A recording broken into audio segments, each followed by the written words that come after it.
Yeah, man. I want to talk about these titles, man. The WBA, WBA, IBF, WBO, and WBC titles, man. These titles need to be consolidated, man, because most fans are only recognizing guys, you know what I'm saying, that are undefeated, and they think all the undefeated guys are the best guys, and guys with like one or two losses or even three or four losses are, you know what I'm saying, garbage. You know what I'm saying? Take a guy like Orlando Salido. You know what I'm saying? Like, what if Orlando Salido, had, what if he was like let's say he was the undisputed champion at, let's say,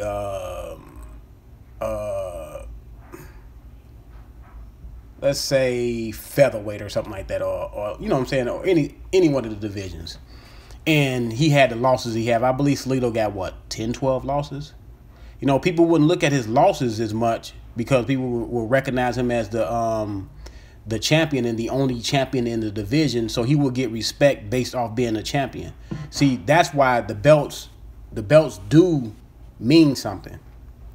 What the belt does is it puts everything in perspective. It puts, you know what I'm saying, everyone in their right category. And then we can get a top 10, top 15, top 20 in each division. You know what I'm saying? We can get a top, if you can get a top 15 or a top 20, top 20 in each division, then we can see who really wants to fight who and who wants to climb up to the top. That's why I got pound for pound only one fighter at a time, because it should be only one champion at a time. You know what I'm saying? These guys, you know what I'm saying, need to consolidate the titles as, you know what I'm saying, as soon as possible, as quickly as possible, so we can get an understanding on how boxing is moving. You know what I'm saying? Then you won't have to worry about saying somebody ducking somebody, because guess what? If you don't want to fight somebody, you will never get to the top. You know what I'm saying? See, now this is a way that we can get these guys to the top. This is a quicker way to see who really wants to be the best and who just here just to fight for money, who's here just to be a boxing celebrity. You know what I'm saying? Like Adrian Brony, he's going to be a boxing celebrity. You know what I'm saying? This will weed out everybody that are serious and people that are not serious. You know what I'm saying? Because we can get better matchups. Because, you know what I'm saying? Look right now, man. We got 17 weight divisions, man. And then we got what, 4 titles in every division. You know what I'm saying? Now we got Eubank Jr., the IBO title. That may be a major title pretty soon. You know what I'm saying? Because like, you know what I'm saying, like Zone said, my guy Zone, he said, you know what I'm saying, Chris Eubank carrying that title around like it's like the undisputed title. He is, though. You know what I'm saying? He's representing it very well. You know what I'm saying? You know what I'm saying? He's in a tournament right now. You know what I'm saying? He's going to fight George Groves, and that should be a good matchup. And you know what I'm saying? It takes a name to build up one of those belts. You know what I'm saying? It takes a name to build up the belt, like Larry Holmes with the IBF, with the IBF. You know what I'm saying? Back in the day. You know what I'm saying? That helped build that belt up, and then people start recognizing that as a legitimate, you know what I'm saying, title. And see, Eubank Jr. may bring the IBO to life like that in that sense.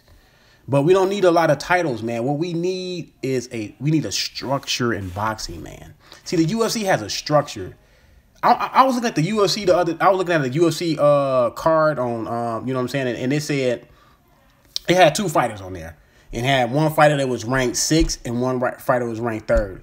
How many times you see a boxing match when it comes on and you see a ranking next to the fighter name in the you know what I'm saying, on the screen when they show their names? We should see a ranking by the names so we can see what the significance of the match is. If you have two fighting one, we know automatically that's the number one. Whoever win that fight is the number 1 contender for the title, for the championship. That's who's going to fight the champion. So it's no speculation on where he's going to go next, if he's going to fight this guy, if he's going to fight that guy, is he going to get stripped of his #1 contender spot. You know what I'm saying? You won't have none of that. We'll know automatically this fight, the significance of this fight, the champion is next. You know what I'm saying? And to me, that's the structure of boxing. Boxing needs a structure, man, because you got a lot of people having these stupid opinions. See, the reason why I need to have structure, because we can take the whole thing out of people that they can't comprehend. You don't have to comprehend 1 versus 2 fighting the champion. That's just automatic. You know what I'm saying? So it takes away, you know what I'm saying? You know what I'm saying? You having to work your brain to figure out what's next. Because some guys, either they on purpose try to throw monkey wrenches into conversations, or they just can't comprehend. It's one of the two. It's either A or B. We can't have this. I hate having an empty conversation or an opinionated conversation with a guy, and he even have lies to back up his opinion. He wants to not either tell the whole truth or just blatantly just lie about his position. See, this way you don't have to worry about a guy lying about his position, because everything will be structurally formed. And that's what, to me, that's what boxing is missing, man. If these sanctioning bodies just go ahead and consolidate the belts, they can still keep the pay structure that you will probably have to pay the belts, that you will have to pay each, you know what I'm saying, title of the sanctioning bodies. Because, see, the reason why they got all these sanctioning bodies like this, because these guys want to get paid. You know what I'm saying? They want to get paid. So as a champion, you would have to pay so much to each sanctioning body. Let's just say a quarter, or whatever, to each one of these sanctioning bodies. So we can just consolidate the belts. You know what I'm saying? I know we were talking on the phone the other day, you know what I'm saying, and we were discussing the Olympic form every 4 years.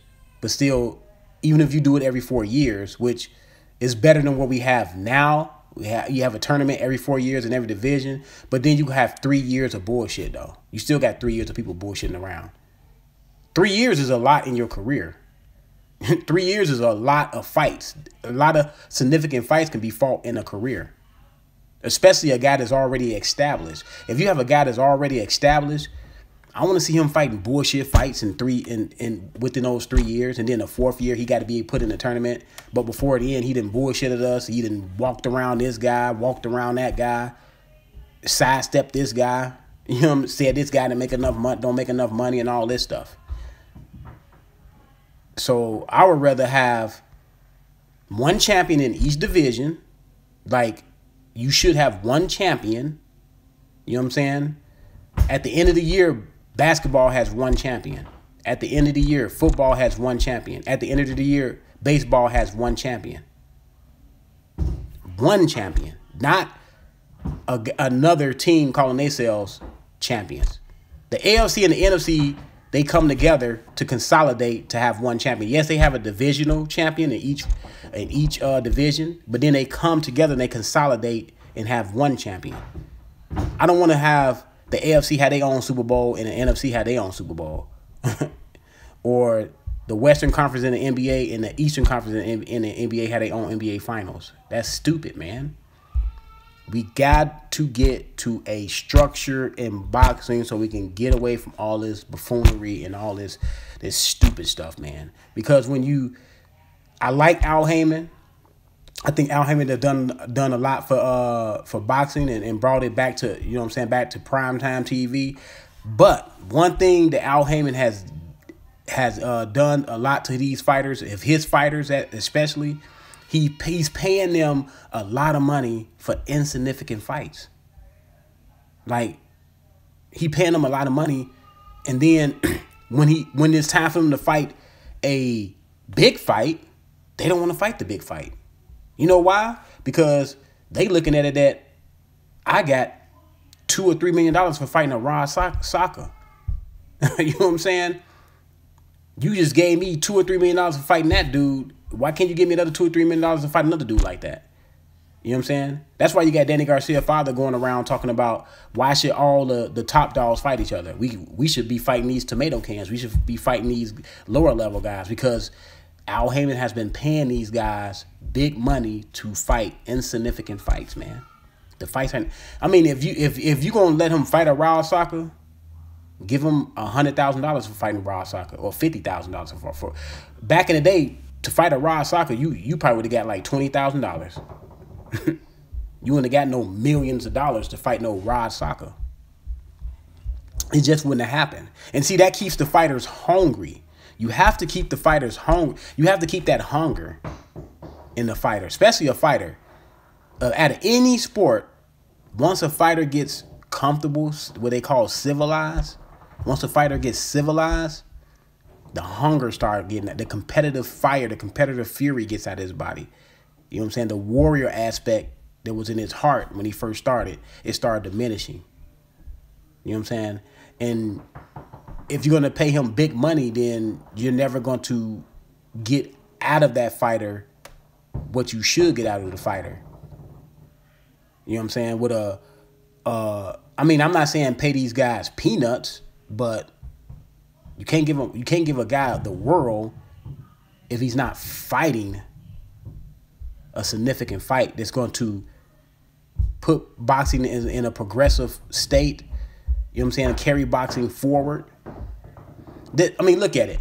You got Rigo and Lomachenko fighting. 2 double gold medalists. You know what I'm saying? Guys that got over what? Probably 700 victories, almost 800 victories with like 3 or 4 losses. Why this fight ain't being called? It's not being called the fight of the century, but the Manny Pacquiao Floyd Mayweather fight was called the fight of the century, and it took them guys 5 years to fight. 5 years of, you know what I'm saying, fighting each other's opponents back and forth. You know what I'm saying, arguing over this, arguing over that. You know what I'm saying, Lomachenko and Rigo from a boxing purist standpoint. This fight is bigger than that fight. But we not calling it that way. You know what I'm saying? Because of the Manny Pacquiao Floyd Mayweather fight, although it was a big fight, it was big money-wise. By the time these guys started fighting, it was more of a relief that these guys got in the ring. People were not excited. I was more relieved that they finally got in the ring. Like they finally got in the ring and started fighting each other. I'm like, wow, okay, man, this is a relief. They finally doing it. You know what I'm saying? If we had a ranking system, if we had one champion in each weight class, that fight would have happened 3-4 years ago. We wouldn't have no trouble making that fight. That fight would have happened. Because we don't have a structure in boxing.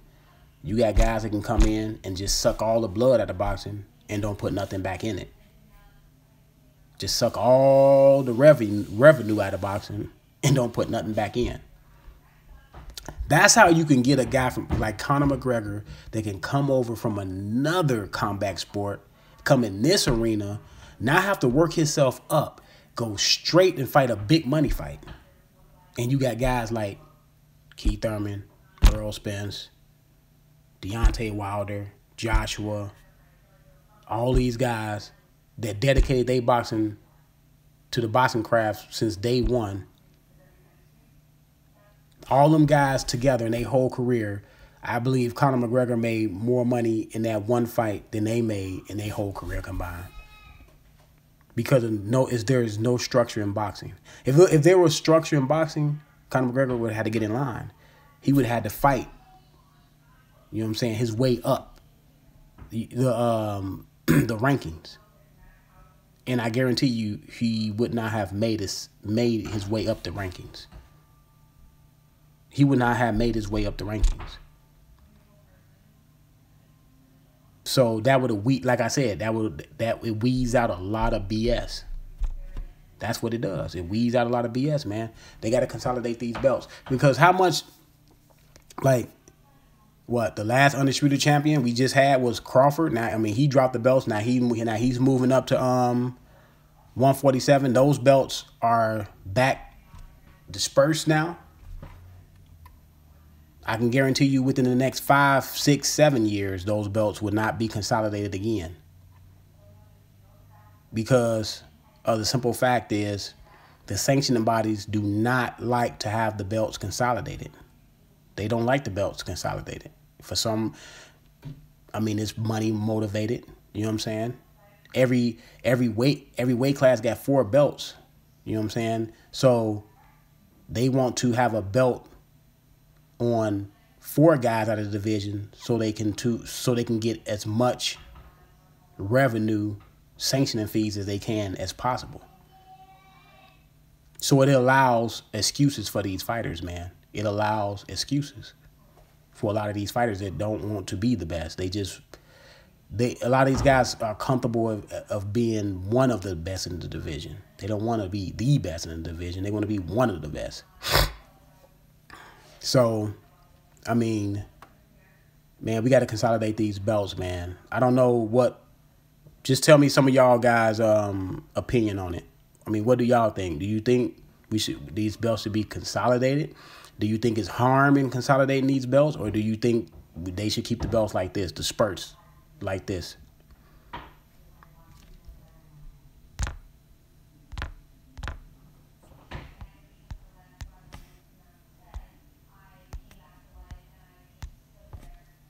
I don't know. In my opinion, consolidate the belts so we can get away from all the crazy shit, man. But man, I'm looking at a couple channels, man, and there's some people out there picking Lamont Peterson to beat Errol Spence. I don't know what's the change. I don't know if these guys getting nervous or what, but these guys are picking Lamont Peterson. Lamont Peterson is a good fighter. I mean, Lamont Peterson can handle himself. You know, a lot of these guys are picking, you know what I'm saying, Lamont Peterson to upset Errol Spence. I don't know if they trying to get in the position to where if Errol Spence lose, they can say, well, I always thought Lamont Peterson can beat him, or I picked Lamont Peterson to possibly win an upset. You know what I'm saying? At first it was Errol Spence is going to dominate everybody. I mean, now it's he can lose to Lamont Peterson. I mean, people are wishy-washy, man. People, you know what I'm saying? Like, yes, you can change your stance on stuff, but when you have a stance on a fighter to where you say he's going to dominate, and then all of a sudden he's in the ring with a guy, and then you say, well, he could lose this fight. This guy could outbox him. He can outbox him like he outboxed Danny Garcia, which I don't think he outboxed Danny Garcia. I thought he had some moments in the fight. I didn't think he was landing a lot of punches. I didn't think he was landing a lot of punches against Danny Garcia until like the last 3 rounds, so where he just said, forget it, I'm finna just, you know what I'm saying, put my head in Danny Garcia's chest and just walk him back. That's when Lamont Peterson was really, really effective. But, I mean, I don't see Errol Spence as this destructive force like everybody sees him as. I see him as, you know what I'm saying, he's a good fighter. You know what I'm saying? He has some talent. But when I try to project how he's going to fight against other top fighters in welterweight division, you know what I'm saying, or the guy that's coming to welterweight division, Terrence Crawford, I see him and Keith Thurman that can take a lot of advantages on Errol Spence with what they do. Now, I'm not one of those to say a guy can do this. No, I just go off of what they actually do. You know what I'm saying? I don't know, a lot of people used to say, oh, Adrian Broner's not flat-footed. Wait, he gonna get on his toes. He can move on his toes. I see him moving his toes in the amateurs or early in his career. But what I was seeing in the ring was a flat-footed fighter. That's what I was seeing. I was seeing a guy that was flat-footed, that was not on his toes, and that can be You know what I'm saying? The right fighter get in the ring with him can dismantle him. And that's what I see with Errol Spence. Keith Thurman and Crawford has the perfect style. See, they have the perfect style to beat Errol Spence, but they have the perfect style to beat Errol Spence, but it's not the perfect style for Errol Spence to fight. Like, they are the wrong style for Errol Spence. You know what I'm saying? Like, they are too versatile. You know, Errol Spence don't change. He doesn't change what he does, what he do. He just fights harder and hopes to break you. That's what Errol Spence. Errol Spence, he has a style of breaking you. He wants to break you. Like, he has a, like, I mean, I know a lot of people don't like it, but he has like a Margarito Chavez Sr. style. You know, Chavez, even Chavez Jr. And if you look at the guys that beat Chavez and them or gave them a lot of trouble, it was guys that can box, and they can box at angles, that can move around on their feet, intelligent, smart way, using their feet to get out of the way of the pressure, and have like the matador and the bull fight. Look at the Pernell Whitaker when he fought Chavez Sr. See how he just like dismantled Chavez Sr. Chavez Sr. was running through guys, pressuring guys, breaking guys down to the body. He couldn't do it against he couldn't do it against Pernell Whitaker because Pernell Whitaker kept the fight in the center of the ring, and he was fighting at angles. He was fighting at angles. So when he was fighting Chavez Sr. was looking like a pedestrian fighter. Like Pernell, I mean, they gave that fight a draw. We all know Pernell Whitaker won that fight. And go look at that fight. Look at the fight between Chavez Sr. and my guy, help me out with the name. I got a brain freeze. You know, Cotto just beat him, just knocked him out to win the 160-pound title. But look at that fight. You see how he totally dismantled Chavez Sr. Just like totally dismantled him. And Chavez Sr. looked average in the ring after Chavez Sr. was mowing guys down. Look at the fight with Chavez Sr. had against Andy Lee. Broke Andy Lee down and just beat Andy Lee like soundly. I think, yeah, he knocked him out. He stopped him. You know what I'm saying? So Crawford and Keith Thurman has the style to just they can make Errol Spence look average. And I won't be surprised if it happens. I'm not going to be a person that's going to be surprised, because I see the styles in both of those guys, the way they fight, to where they can make Errol Spence average. Now, you can't get up on the ropes on Errol Spence, because when you get up on the ropes against Errol Spence, he comes alive. That's his domain. His domain is to get you up on the ropes and work you.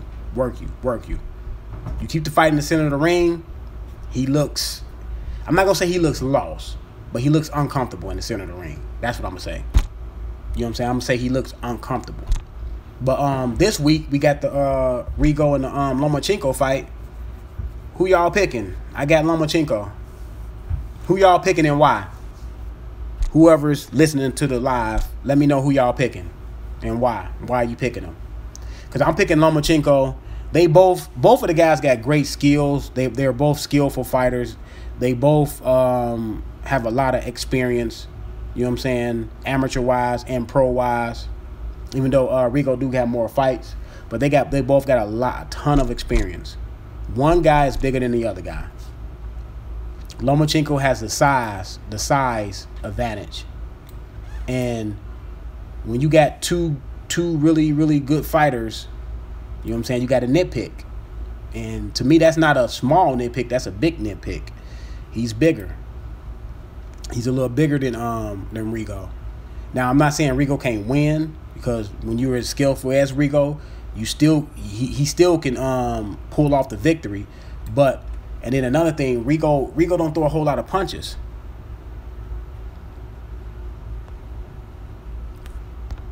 Rigo don't throw a lot of punches. So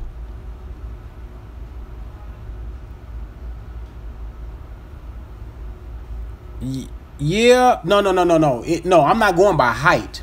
I'm going by natural body mass, like natural.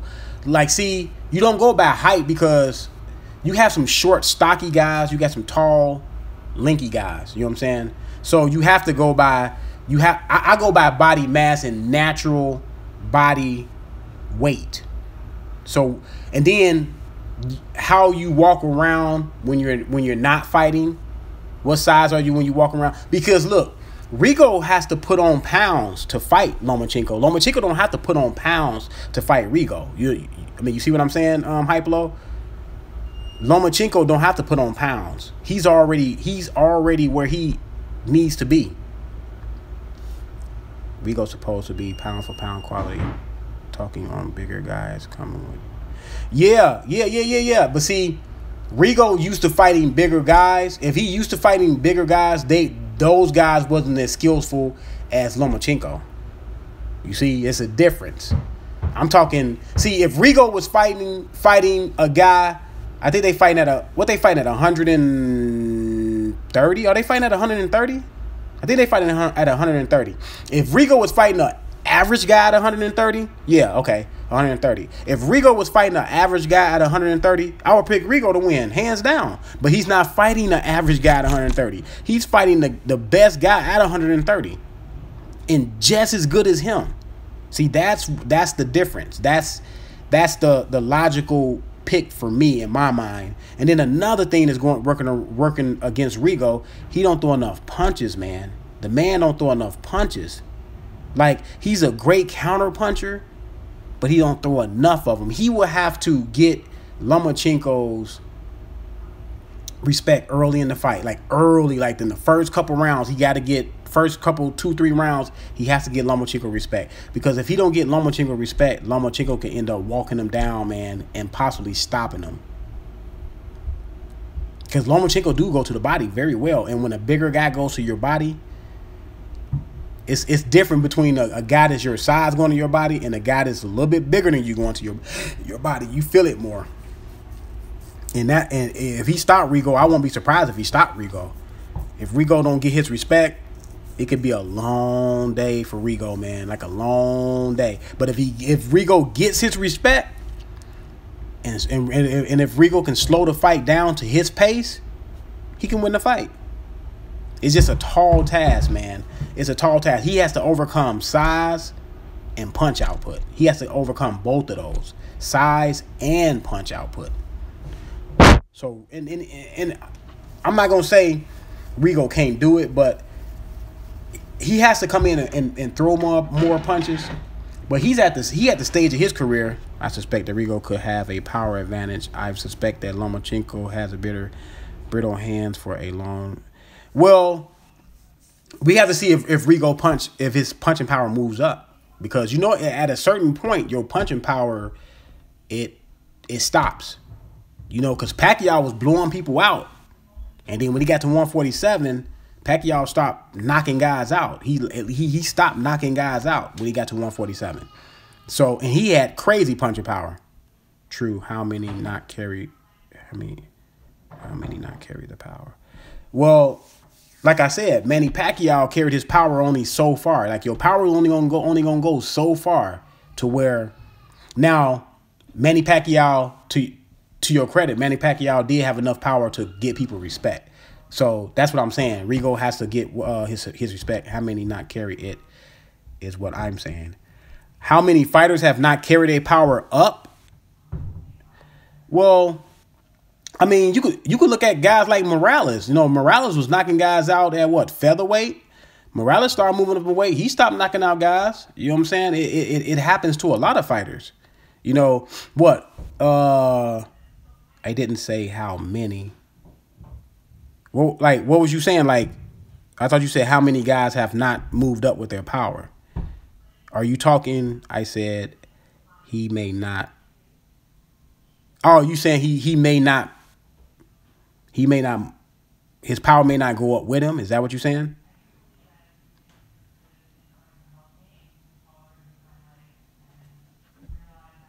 Oh yeah, yeah, yeah. I know that. Yeah, his power may not go up with him. Like that's the danger when a small guy is moving up in weight. You know what I'm saying? But to Rigo's credit, he doesn't have to rely simply on his power. You know what I'm saying? But the way Rigo fights, you know what I'm saying? He needs to sting Lomachenko enough for Lomachenko not to come straight in. You know what I'm saying? Because Lomachenko throws a bunch of punches. If Lomachenko is able to stay in Rigo's wheelhouse, like up on him in the pocket, throwing a lot of punches, and Rigo maybe throwing one or two back, you know what I'm saying? Rigo is landing, but they are not punches hard enough to keep Lomachenko up off of him. He gonna get stopped. He gonna get stopped. Yeah, Chavez Jr. Chavez Jr. what? Yeah, he's gonna get stopped. I'm just saying, it's a tall task for Rigo, but hey, that's what we do. Boxers do. You know what I'm saying? Take chances. That's what makes fights exciting, guys. Oh yeah, Sergio. Yeah, same thing about. That's what I was saying about Spence. He's like a Chavez Jr. He's a little bit more athletic, Chavez Jr. You know what I'm saying? But I don't know if he got the chin like Chavez Jr. because Chavez Jr. got a chin. You know what I'm saying? Chavez Jr. got a chin because he took a lot of hard shots from Sergio Martinez. And you seen how Sergio Martinez treated him like the bull. Sergio Martinez was the matador. Chavez Jr. was the bull. That's how I'm saying. That's how I'm saying. And then you see how he outclassed him? Yes, Chavez Jr. had that one little moment in the 12th round where he knocked Sergio down. Sergio was more exhausted from whooping up on his ass than anything. Sergio was exhausted in that round. Lomo too big and skilled. Yeah, Lomo is too big and skilled, man. Lomo is too big and skilled. Hey, but look, if Rigo pull it off, it's a great victory. It's a great victory if Rigo pull it off. I just got to go with Lomachenko.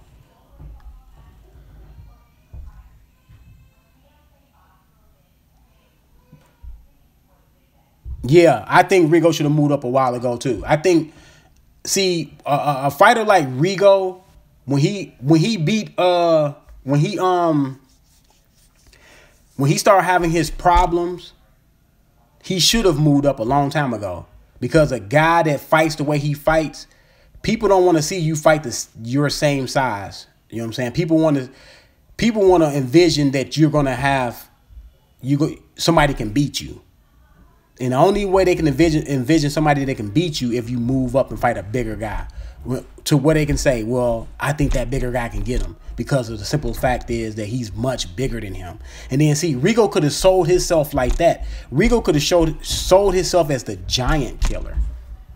You know what I'm saying? Rigo could have sold himself as being a giant killer. And that would have kept him in the ring. That would have kept him, you know what I'm saying, in the boxing fans' eye, and that would have kept him, you know what I'm saying, on top of people's mind. He had to sell himself as that. Same thing happened to Sugar Ray Robinson. He had to move up to middleweight to keep people interested because he was dominating his weight class. You know what I'm saying? He was dominating his weight class so much that, then that becomes on, like, can you beat a bigger guy? You know what I'm saying? You know what I'm saying? Can you beat this bigger guy? And if, you know what I'm saying, if you can beat this bigger, can you beat this bigger guy? So it's always, you know what I'm saying, there's always something. Yeah, Rigo was too dominant for that division. He should have been moved out of that division. He wasted too much time. Too much time, man. He wasted a lot of time. But see, and another thing, man, Bob Arum, I like Bob Arum, but I didn't see his logic in getting rid of Rigo, but I think his logic was HBO did not want to put Rigo on TV, which is HBO is another, you know what I'm saying, another thing to talk about. Like, why wouldn't y'all want to put him on TV? Like, y'all should have, the one thing y'all should have did, y'all could have came to Rigo and like, hey, you know what I'm saying, you dominate the guys in your division, you know what I'm saying, if you move up, we'll give you this much money, we'll give you this much money. If you move up a weight class, If you start climbing the weight classes, we'll give you this much money, and let Rigo make that decision whether he wanted to move up or not. But they made the decision to get the man off TV. They made that decision to get that man off of TV, and yeah, and Rigo, Rigo just became an enigma. I would like to see Rigo fight Carl Frampton. I would like to see Rigo fight all them other guys.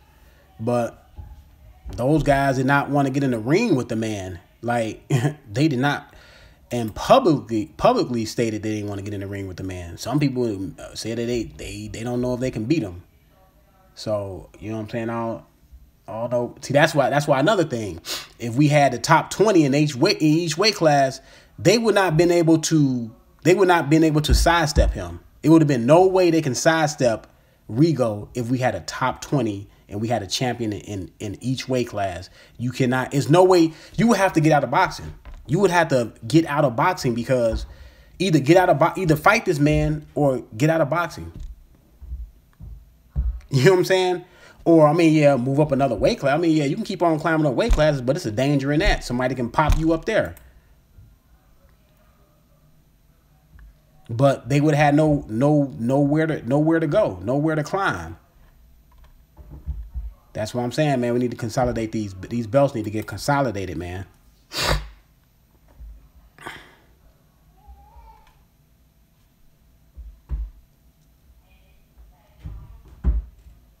That's that's the problem we got in this heavyweight division. We got Joseph Parker with a title. We got Anthony Joshua with a couple titles. And we got Wilder with a title. But these guys is not scheduled to fight each other. Like, we don't have any combination of these guys fighting each other. Like, we don't even have Wilder fighting Parker. We don't have Wilder fighting Joshua. We don't have Parker fighting Joshua. We don't have any.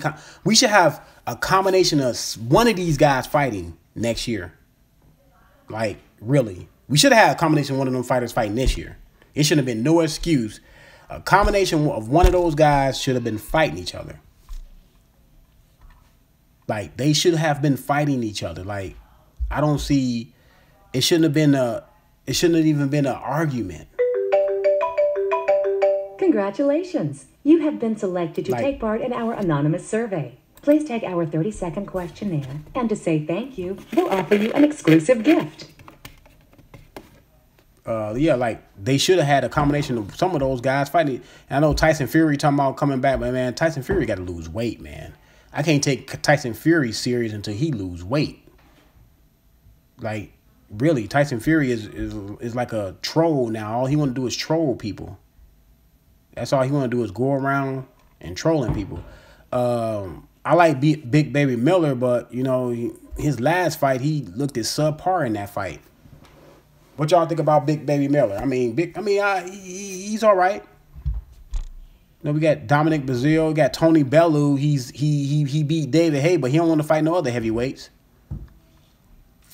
Tony Bellew don't want to fight no other. I would like to see Tony Bellew fight Dillian White. I think that'd be a good fight. Tony Bellew versus Dillian White.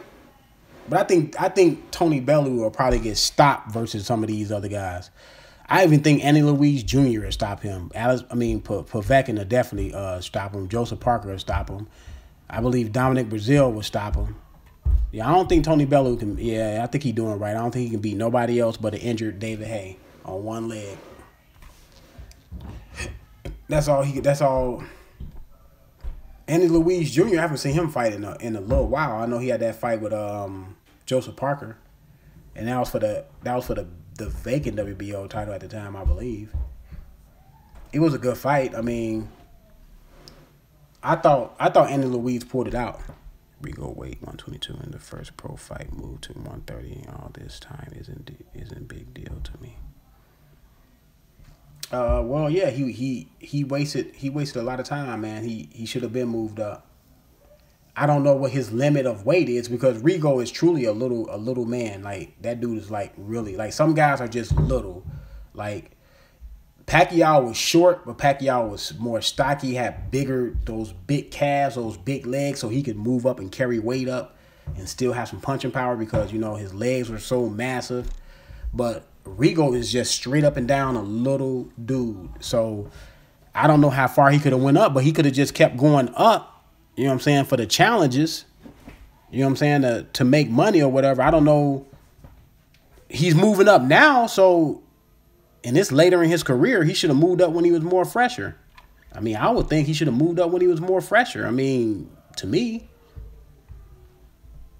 So, I don't know. I don't know the thinking behind that. I don't know who's running his career. I don't know who he signed with.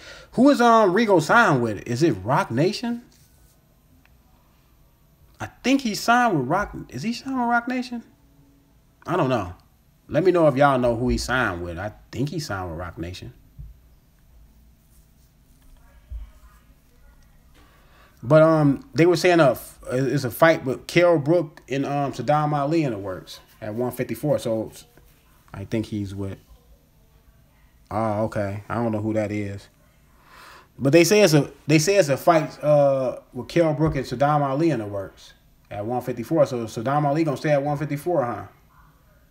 I thought he would move back down, but I guess, fighting Kell Brook does make sense because Kell Brook is moving up too.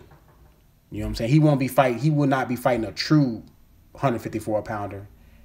You know what I'm saying? He'll be fighting a former welterweight. So yeah, that does make sense. I wonder if the fight will be in Sheffield. You know what I'm saying? The UK. I wonder if the fight will be over there or if I was Saddam Ali, I don't know how much money they paying Saddam Ali. You have to pay me a lot of money to go over there, or Kell Brook will have to come over here. Like, I'm the champion. You know what I'm saying? Come over here. Just like you came over here for Sean Porter, come over here for me and come get it. If you can get it, get it. But I got Saddam Ali winning that fight because Kell Brook, man, Kell Brook is right now at this point, to me, he's a broken fighter. He had great reasons to quit in both fights because both fights he had a fucked up eye, so he did have a great reason, but that's the point. He suffered 2 broken eye sockets.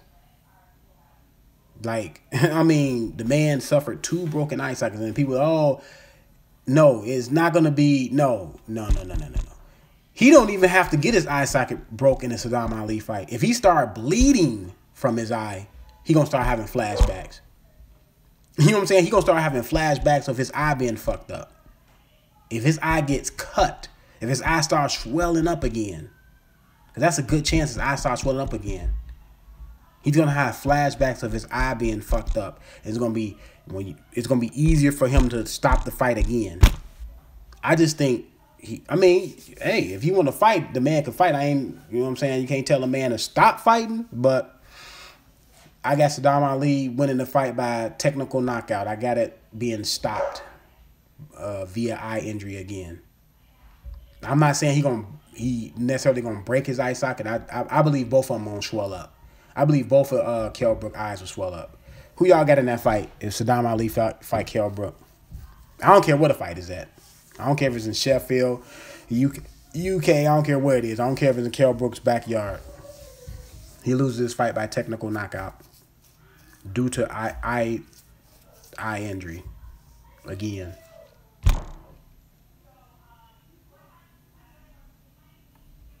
That's how I see that fight going. And then at 160 pounds, I want to see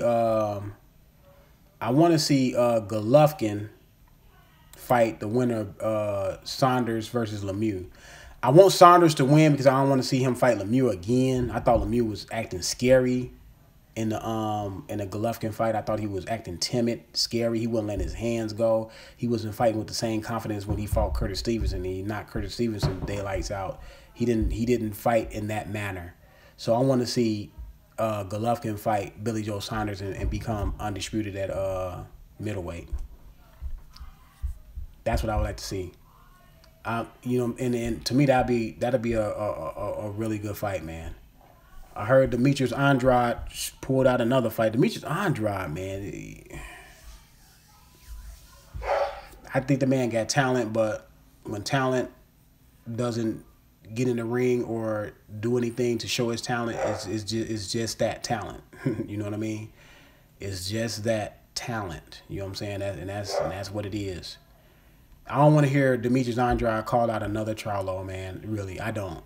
I don't want to hear him call out another Charlo. If you're not gonna do anything to get in position to corner them to get a fight with them, I don't want to hear Demetrius Andrade say anything about another Charlo. Really. To me, he has to prove himself. The Charlos are proving themselves. The Charlos have moved past Demetrius Andrade. At one point, that fight that when Andrade was calling it out made a lot of sense, and he had a lot of points. But now he has, I mean, I'm not saying they can't fight him. I'm just saying Andrade calling them out and saying that they ducking me or they not fighting me, that's over. Andrade needs to get his shit together. I like the guy as a fighter, but he got to get his stuff together. Like, really, he has to get his shit together. And for whatever reason, the man having either getting bad advice or something. Something ain't clicking. Something's not clicking with that. Is something wrong with that man. Something is very, very wrong with that situation. And yeah, yeah. Who y'all have? George Groves or Chris Eubank Jr.? I mean, I like Groves. I think Groves has the power. Groves can box too. Groves can box, man. Like, Groves can really box. I don't know how much he got left, because Groves been through some wars. He's been knocked out twice by Carl Froch. He's been punched on and beat up on. What's the name? Punched on him and beat up on him. Shoot. What's his goddamn name? He's with Mayweather. He's with Mayweather Promotions. He just left the 168-pound division. Yeah, just left the division. Oh, Badu Jack. So I don't know how much fight or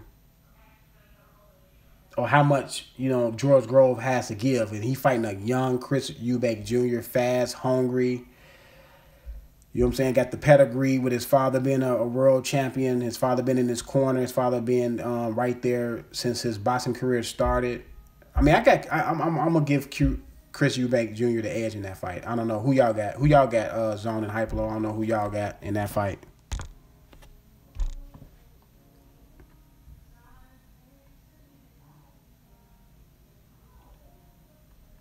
I don't know.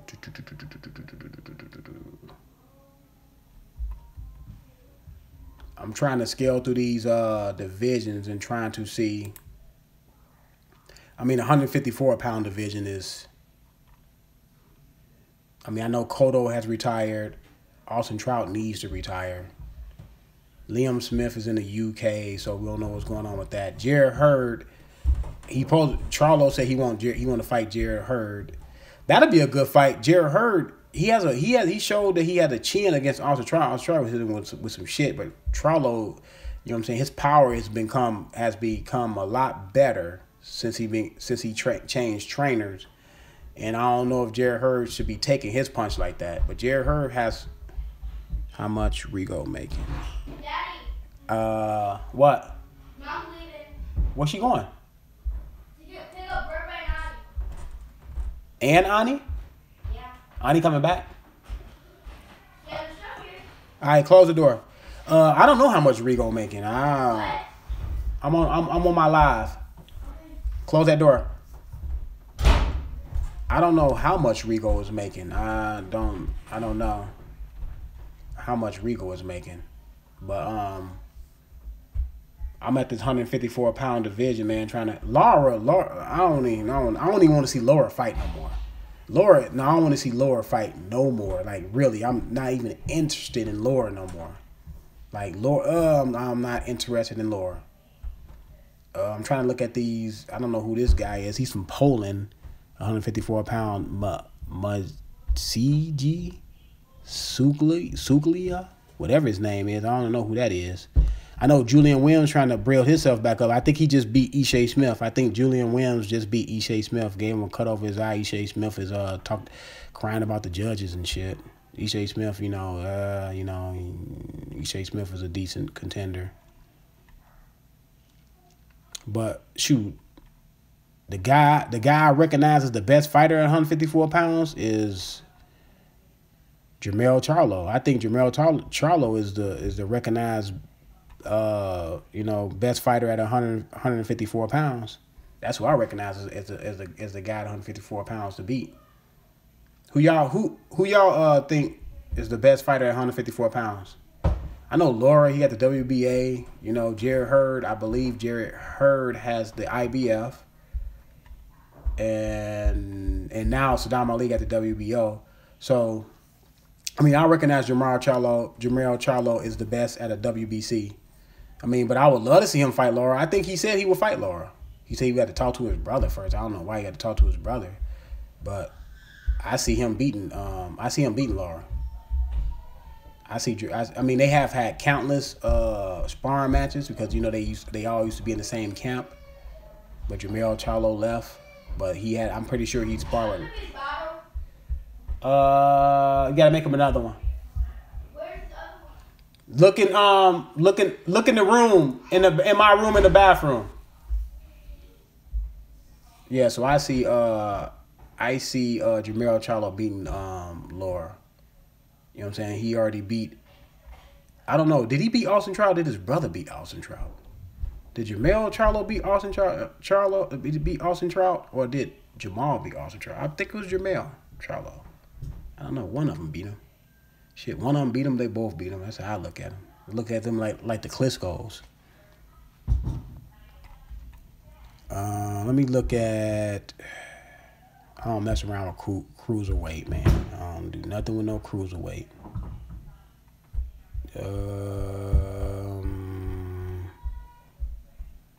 I know we already touched on super middleweight. Since Crawford left 140 pounds, I don't even mess with that no more. But Mikey Garcia is still at 140.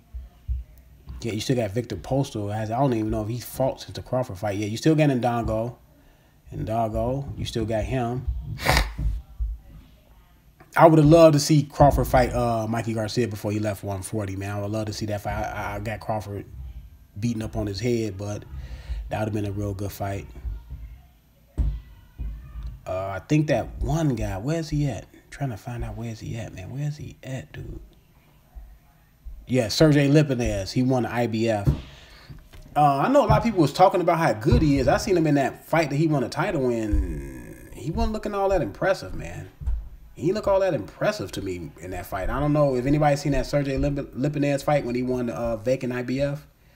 He didn't look all that great in that fight. I've been hearing about him for the last couple years, and I seen that fight. He didn't look real. You know what I'm saying? He didn't look dominant in the fight. He didn't look. At no point did he look dominant in the fight. It was a lackluster fight, in my opinion. Oh, Bartholomew is still in there. Francis Bartholomew is still in 140. I forgot all about dude. He's still undefeated too. I would have loved to see Crawford fight him. I didn't get to see. And why is he only ranked number 9? He's still undefeated. He ranked number 9. Did he have some inactivity somewhere up in there? Man, I would love to see that. But see, these guys can mix it up. Sure, you got Ndago still up in there. You got Victor Postal in there. You got Mikey Garcia. Mikey Garcia should try to rule the division, man. Mikey Garcia should try to get all the belts, or you know what I'm saying? That's what Mikey Garcia should try to do. Because I don't see nobody at 140. They can beat Mikey Garcia. Trying to look through here. Victor Postal and Ndago will give him trouble because of their height. They got Josh Taylor. I don't know who he is from the UK. And with them UK fighters, a lot of them haven't been tested. You know what I'm saying? So I don't know how far they've been tested. But you know what I'm saying? Hey, this has been a good discussion, man. I'm about to wrap it up, man, because it's coming up on an hour, man. When you get on this thing, you start talking, boy. Hour goes quickly, my dude. I'm on vacation, so shoot, I'll be pumping out. I'll probably come go live in another couple hours. Come back, man, and discuss some more boxing, man. This is Boxing Talk 8576. I'm out, people.